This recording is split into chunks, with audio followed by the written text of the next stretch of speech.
Hi friends, వీటిని జిల్లేడు చెట్టు మొగ్గలు అంటారు.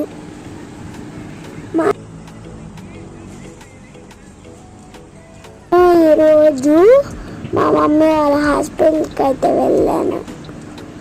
మా మమ్మీ ఫస్ట్ వీటితో ఆడుకుంటూ ఉండింది. నాకు కూడా సరదాగా ఆడుకోవాలనిపించింది. మమ్మీ వీటిని ఎలా చేయాలో నేర్పించింది. ఇవి భలే భలే టప్ టప్ టప్ టప్ అంటున్నాయి ఫ్రెండ్స్. మీరు కూడా ఎప్పుడైనా వీటితో ఆడుకున్నారా? ఊర్లో ఈ చెట్టుని ఏమంటారో కామెంట్ చేయండి. ఈ వీడియో మీకు నచ్చితే సబ్స్క్రైబ్ చేసుకోండి ఫ్రెండ్స్. Bye bye.